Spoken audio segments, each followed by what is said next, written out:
is war. This is serious war. So they were still debating, should we go after Muhammad or not? When they found out a couple of caravans got attacked, oh, we can't have this. This has got to go. So now the hawks, the aggressive ones won this debate whether or not we should attack the Muslims, and they come out to attack the Muslims in what became the Battle of Badr. Right? So this happens very, very quickly. The escalation happens very, very quickly. You guys know already, I don't have to give you a review of the Battle of Badr, but the Muslims gave them a pretty humiliating defeat in the Battle of Badr. And as a result of that defeat, now the Quraysh have two problems. One, the entire region knows they lost. They didn't even lose to elephants. And they lost to a couple of people they call Aradhiluna Badi Ar-Ra'i, riffraff, homeless people, criminals, outlaws, slaves, weak, stupid people. And they lost to them. This is looking pretty bad for them. On top of that, the Arabs had a culture which I don't think exists anywhere anymore. Their women would humiliate them a lot.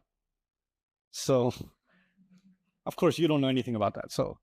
So they came home and they're like, oh, what kind of man are you coming back defeated? Should have stayed home like the rest of us women. What difference did it make? So now they're hearing these like really sharp, scathing. Women back then had really sharp tongues. They knew exactly what to say to get to your pride. And they're getting roasted when they get home. Right? And they're burning with the desire for revenge. Like this is bad.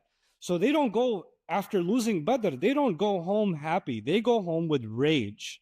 And they're no longer filled with fear. They're filled with the desire for revenge.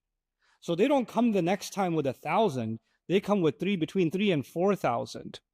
Right? And they even actually brought their women with them on the battlefield for Uhud. The reason they brought their women on Uhud is they said, even if we get scared and we're trying to run, the women in the back are going to taunt us. Are you going to run? Right? And if they run, their women can't run as fast. So our women are going to get taken by the Muslims, which is a questioning of our manhood. So if we're real men, we ain't scared. We're even going to bring our women out. So they brought their women out that are singing and dancing in the back, and they came in the front. That was the military of Uhud that came to attack. Again, I don't have to go through the big, long details of Uhud, but one thing you should know. In the beginning, the Muslims handed to them really good. It was kind of like the playoff game last night. Okay? It was what the Nuggets experienced last night is what they were experiencing on the battlefield. So when that was happening, the Quraysh actually ran to the hills. But who was in the back? Their women. But they dropped their armor because they couldn't run away from the Muslims fast enough. So they dropped their armor and their shields because that's heavy stuff. And they started running for the hills. And the women are standing there and they pass by the women. And they even beat their women to the hills. And the women are like, wait for us. And the women can't run as fast as those men. So they're running after them. And the Sahaba report, as we were running after the enemy, all we could see was the back of the heels of the women that were holding up their dresses and running to the mountains. Like they didn't even see the soul. And this is the first half of Uhud.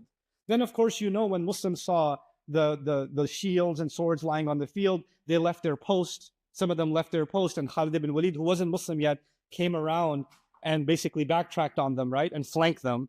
And that's when the Prophet ﷺ was almost killed. He was injured in 3 places in his face. He was bled unconscious.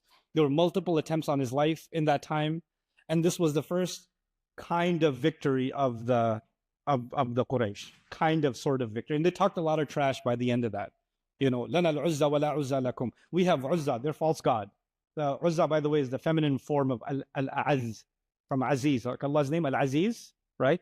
Al-A'az is the one with the most might. Al-Uzza is the female goddess with the most might. So that's where Al-Uzza comes. So, لَنَا الْعُزَّى وَلَا عُزَّى لَكُمْ, right? And Allah responded with an ayah of the Quran, ذَلِكَ بِأَنَّ اللَّهَ مَوْلَى الَّذِينَ آمَنُوا وَأَنَّ الْكَافِرِينَ لَا مَوْلَى لَهُمْ. Allah is the Mawla and they have no Mawla, right? So anyway, so they left. Of course, they also mutilated the body of Hamza radiallahu anhu. They did all of this. 70 of the very important Sahaba were killed. You have to understand the key point here that I'm kind of trying to lead myself to for you guys. And that is that the majority of the funds of the battle, because for battle you need funds. The majority of the money was coming from the Ansar. You guys know who the Ansar are? the helpers in Medina, right? So the Muhajirun, the Meccans, they came basically with almost nothing. So they didn't come with me. So all majority of the money and the majority of the numbers were actually coming from the Ansar.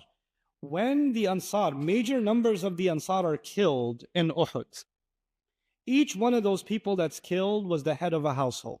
And each head of a household was basically the main source of income for their family. And the main source of income for even the Muhajir that they were supporting. So 70 of the breadwinners and income earners have died overnight. They've died. And the swords and the shields that were left behind of the Muslims, each sword and each shield is the equivalent nowadays of you purchasing a house. In other words, your life savings go towards a shield. Your life savings go to a couple of swords.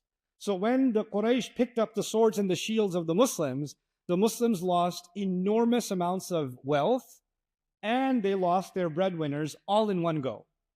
So this is already a poor society. وَيُؤْثِرُونَ عَلَىٰ أَنفُسِهِمْ وَلَوْ كَانَ بِهِمْ خَصَاصَةٌ. The Quran tells us that the Muhajirun, the Ansar, the helpers in Medina, they were giving the Muhajirun preference over themselves, even though they themselves were starving. And now, on top of that, there's massive bankruptcy.